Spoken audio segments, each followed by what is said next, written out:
wife or your girlfriend insecure, you get in fights with them or weird jealous fights about, I'm eating some ice cream, treating myself. The opposite sex is their jealousy in your relationship to where you don't trust each other, or she doesn't trust you. Now you can't do anything, you can't even go anywhere without it becoming a fight because they're terrified that you're gonna meet somebody else. I'm just here working, I'm in Miami, but and I live in Michigan. I want to tell you my story of how me and my wife went from my wife being,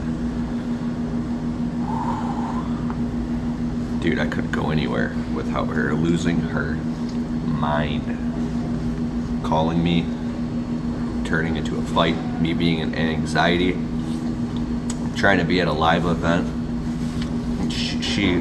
Her mind is just going crazy. I want to say that you are co-creating that situation, and it's partly your fault if your woman feels that way. And here's why.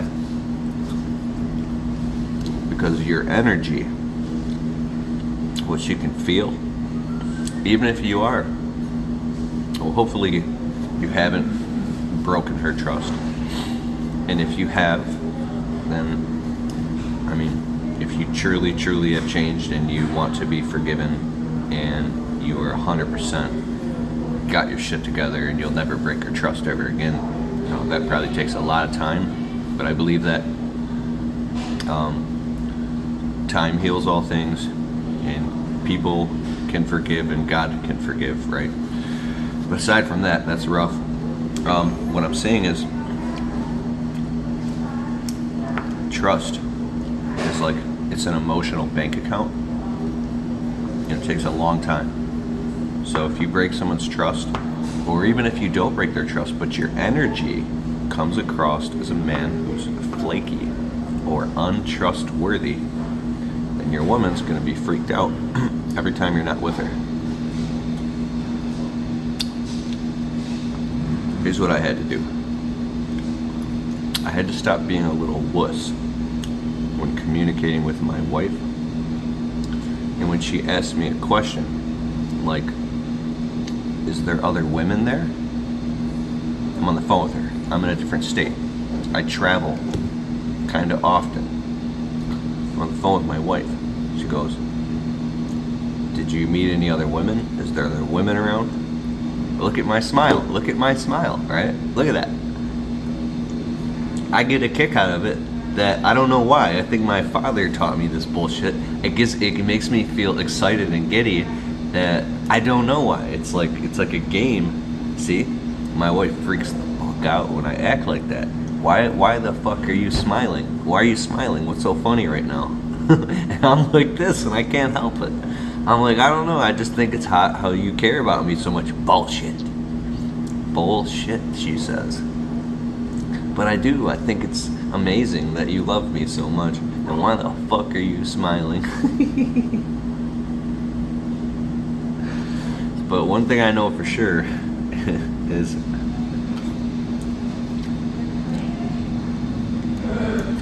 if you don't do anything wrong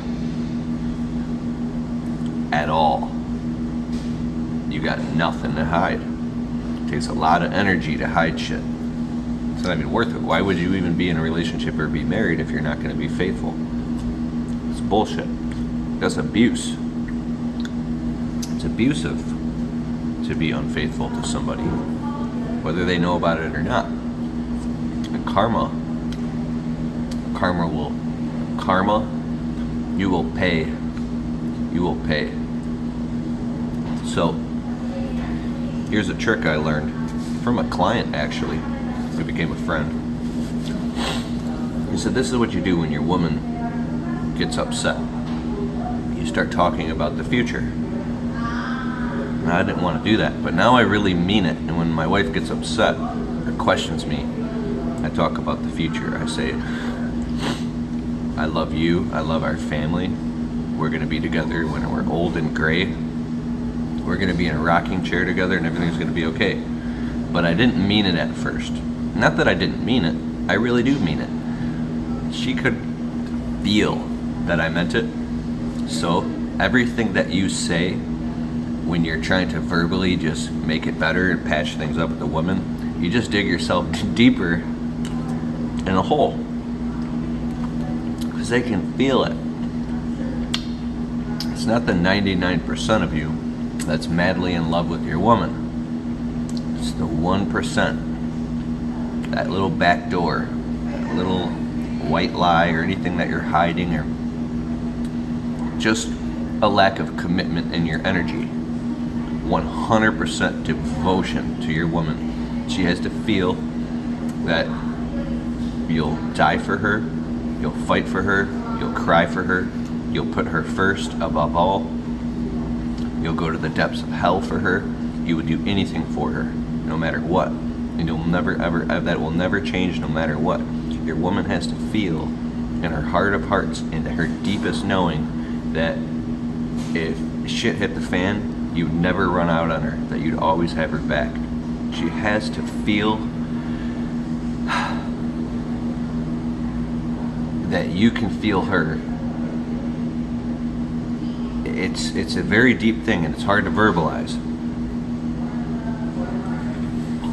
My woman asked me now, if we're at home on the couch, I laugh a little, but if I'm not with her and she asks me a question, I get very serious. I go, I'm not saying my way is the best way. I go, absolutely not. No, I'm here to work. Not even for a second. I'm excited. I'm excited about, that's why I'm here, because I'm furthering our life together. This is why I'm doing this, is because I want us to get a nice home and have children and build a life together so we can have our dreams. This is what we're talking about. This is exactly why I'm here. That doesn't, like, what do you, and then if she keeps going, then you gotta get firm. Like, my wife has said some crazy shit to me one time, like thoughts, her imagination starts going, and I say, listen, you stop that right now. Stop. Hold on. Stop. Don't even allow yourself to think those thoughts. Don't do that. Don't do that to yourself. It's not even, don't even think that. Stop it. Stop it. Like, there's no conversation. Stop it. And that really helps, because it sets up an emotional boundary that she can feel, even if she's in a place where she doesn't feel she can trust or insecure. At least she can hold on and feel that boundary. And then she can relax, because she can feel the strength of your masculinity.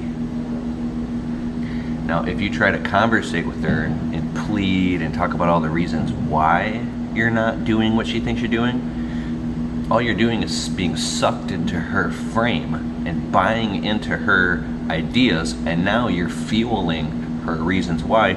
You're just giving her more ammunition. There's nothing to talk about, and everything that you talk about just makes the situation worse.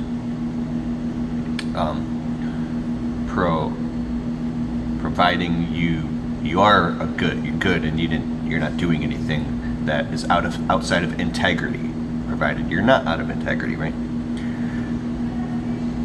And if you are in integrity, then you have every right, and you have to mean it. It's like a certain feeling. It's just like, this is final.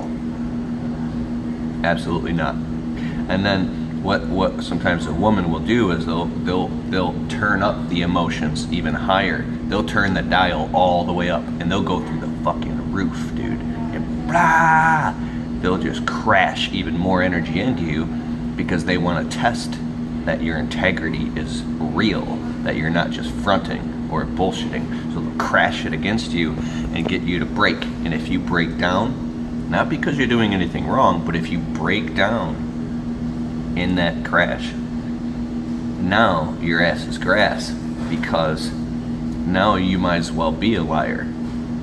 It doesn't matter if you're lying or not. Well, it doesn't matter if you're lying. You better not be lying. It doesn't matter if you're telling the truth. It's what your energy and the depth of your masculinity can withstand and stay empty and calm and focused and certain that while this ugly six-headed Medusa goblin, like a beautiful woman who now just turned into a six-headed Medusa, is literally biting your head off, you have to look through the Medusa into the heart of the woman and penetrate her heart with focus and love. It's almost like a yogi master slapping you across the face every time you lose attention. You have to stand there and you have to be willing to go into that all the way into your own death until it crucifies you and rips your flesh off. And it's the spirit that cannot die. When your woman can feel the depth of your love at that fucking level, bro, the Medusa disintegrates and all that's left is the woman that just loves you and wants you to love her back the way that she loves you. Now there's many more conversations that we can have about that, but it takes a long time to learn that shit. See, a man who is predictable, no, a man who's a playboy, who's blah all over the place, not like crazy. Dude, I should make more videos about this. Let me know. See, I think that if you're in your early 20s, women in their early 20s, or I don't know what age people are maturing now, because I'm 35, but a lot faster, I think. She might want a guy who is a super cool guy. But I think that when a woman matures, she wants a man who she can trust, that can be a father and be the man of the household, and a man that she can depend on through rain or storm, no matter what. A real man. A real man. Like my wife wants a real man. And she always has. And I wasn't a real man. I'm not saying I am now, but I believe I am. What I'm saying is that it was a lot of pressure, because the more you grow as a man, is the more she's gonna expect you to be more of a man. More and more and more and more and more. So you can feel like you're being squeezed through the cracks, like you can't get a break, and that's good, because you're evolving at a very fast rate. Don't compare yourself to other people. You don't know the depth of a man just because he looks like a man from the outside. He's got a wide shoulders and a big chest, and he acts like a man. Some of those guys might be crumble under pressure and be the biggest crybaby.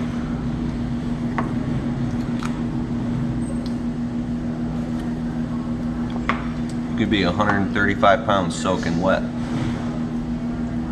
and be more of a man than a 250 pound gorilla who will rip your head off. Because when it comes to your spirituality and the depth of your clarity on your purpose, totally different dimension. All right, peace out.